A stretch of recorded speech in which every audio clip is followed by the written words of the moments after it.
வணக்கம். துணை குடியரசுத் தலைவர் தேர்தலில் தற்பொழுது மற்றொரு தமிழருக்கு வாய்ப்பானது வழங்கப்படும் என தகவல் வெளியாகி இருக்கிறது.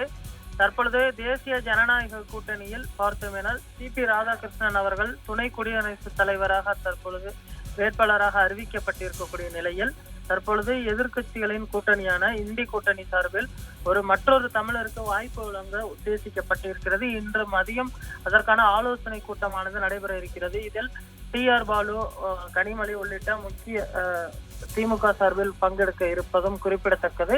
இதில் தமிழகத்தை சேர்ந்த ஒருவருக்கு துணை குடியரசுத் தலைவர் அந்த வாய்ப்பு வழங்கப்படும் என எதிர்பார்க்கப்படுகிறது. ஒன்று ஆராசா அல்லது ப. சிதம்பரம் உள்ளிட்ட இருவரில் ஒருவருக்கு வாய்ப்பானது அளிக்கப்படும் என தகவல் வெளியாகி இருக்கிறது.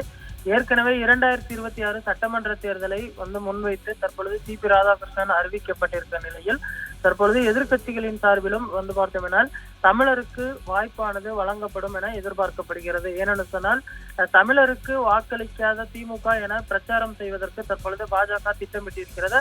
அதை மையமாக வைத்துதான் தற்பொழுது இந்தியா கூட்டணி சார்பிலும் மற்றொரு தமிழரை நிறுத்தினால் எதிர்க்கட்சிகளின் சார்பில் அந்த வேட்பாளருக்கு வாக்களிக்கலாம் என திட்டமிட்டிருக்கிறது. அதற்கு ஒரு வழியாகத்தான் தற்பொழுது இந்தியா கூட்டணி சார்பிலும் வேட்பாளராக தமிழரை நிறுத்துவதற்கு ஆலோசனை மேற்கொள்ளப்பட்டு வருகிறது. இது தொடர்பாக ராகுல் காந்தி ஸ்டாலின் அவர்களுடன் தொலைபேசியில் பேசியிருக்கிறார். இதற்கான ஆலோசனை கூட்டமும் இன்று மதியம் நடைபெற இருப்பதும் குறிப்பிடத்தக்கது. அதே போன்று ராஜ்நாத் சிங் அவர்களும் தற்பொழுது ஸ்டாலின் அவர்களை தொடர்பு கொண்டு ஒருமனதாக பார்த்தோமேனால் தேசிய ஜனநாயக கூட்டணியின் வேட்பாளர் சிபி ராதாகிருஷ்ணன் அவர்களை ஆதரிக்க வேண்டும் என்றும் சொல்லப்பட்டிருக்கிறது. ஏற்கனவே 5 முறை பார்த்தோமேனால் எம்பியாக நின்று அதில் 2 முறை எம்பியாக வெற்றி பெற்றவர் சிபி ராதாகிருஷ்ணன். அதே போன்று ஜார்க்கண்ட் மாநிலத்தின் கவர்னர், தற்பொழுது மகாராஷ்டிரா மாநிலத்தின் கவர்னராக இருந்து தற்பொழுது விடைபெற்றிருக்கிறார்.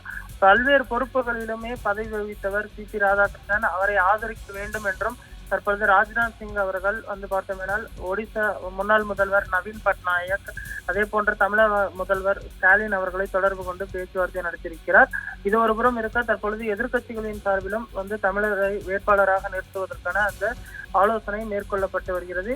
இன்று மாலை அதற்கான அறிவிப்பு வெளியாகும் என எதிர்பார்க்கப்படுகிறது. ஒருவேளை எதிர்க்கட்சிகளின் சார்பில் வேட்பாளர் நிறுத்தப்படவில்லை என்று சொன்னால் ஒருமனதாக சிபி ராதாகிருஷ்ணன் தேர்ந்தெடுக்கப்படுவார் என எதிர்பார்க்கப்படுகிறது. ஆனால் அதற்கான வாய்ப்பை எளிதாக இந்தியா கூட்டணி அளிக்காது என்றுதான் தெரிகிறது.